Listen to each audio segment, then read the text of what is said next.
ఆదివాసుల ఆత్మ బంధువులు హైమన్ డార్ఫ్ దంపతుల్ని వారి ఆశయ సాధనకు ప్రతి ఒక్కరూ కృషి చేయాలని ఆదిలాబాద్ పార్లమెంటు సభ్యులు సోయం బాపురావు అన్నారు. ఆసిఫాబాద్ జిల్లా నార్నూలు మండలం మర్లవాయి గ్రామంలో హైమన్ డార్ఫ్ 30వ వర్ధంతిని ఘనంగా నిర్వహించారు. గిరిజన సంప్రదాయ పద్ధతిలో ఈ వేడుకలు నిర్వహించారు. ఈ కార్యక్రమానికి ఎంపీ సోయం బాపురావు హాజరై దంపతుల విగ్రహాలకు నివాళులర్పించారు. ఆదివాసుల సంక్షేమానికి మానవ పరిణామ శాస్త్రవేత్త హైమన్ డార్ఫ్ విశేషంగా కృషి చేశారని ఎంపీ సోయం బాపురావు అన్నారు. అడవుల మధ్య బాహ్య ప్రపంచానికి దూరంగా ఉంటున్న ఆదివాసుల జీవితాలు వెలుగులు నింపారన్నారు. అలాంటి మహనీయుని వర్ధంతిని ఘనంగా జరుపుకోవడం అభినందనీయమన్నారు. ఆయన కృషి ఫలితంగానే గిరిజన కుటుంబాలకు భూ పంపిణీ జరిగిందని గుర్తు చేశారు.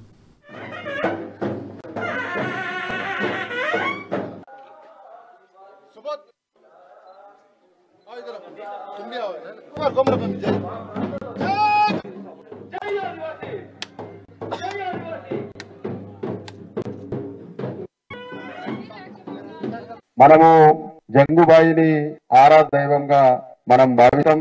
అదే రకంగా కొమ్రం భీమును మన జాతి కోసం పోరాటం చేసి మన జాతిని చైతన్యం చేసిందని మనం అనుకుంటాం. కానీ మన రాష్ట్రం వేరే దేశం నుంచి వచ్చి ఆదివాసులను ఖచ్చితంగా వాళ్ళన్ని విధాలా కూడా అభివృద్ధి చేయాలన్న ఆలోచనతోటి ఒక తపనతోటి ఎక్కడి నుంచో వేరే దేశం నుంచి వచ్చి మన దేశం వచ్చి అది కూడా మారుమూర మార్లవహి గ్రామానికి వచ్చి మరి ఆనాడు హైమన్ డార్ఫ్ గారు మన జాతినికి అనేక రకాలుగా వాళ్ళు మార్గదర్శనం చేయడం జరిగింది. కాబట్టి వారు కూడా మన ఆదివాసీ జాతికి ఒక ఆరాధైవంగానే నేను భావిస్తాను.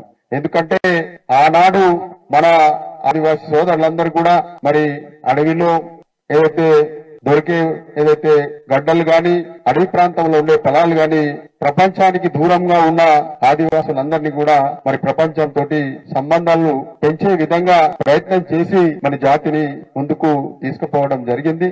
ఇవాళ హైమన్ డార్ఫ్ పుణ్యం వలన మనకు భూములు దొరకడం జరిగింది. అదే రకంగా మనకు ఐటీడీఏలు కూడా హైమన్ డార్ఫ్ పుణ్యం వల్లనే ఇవాళ ఐటీడీఏలు కూడా చేయడం జరిగింది. కాబట్టి అంతో కొంత ఆయన మార్గం వల్లే ఇవాళ మనకు కొంత మనం ముందుకు పోతున్నాం. కాబట్టి ఆయన మార్గం ద్వారా మనం ఖచ్చితంగా మన జాతి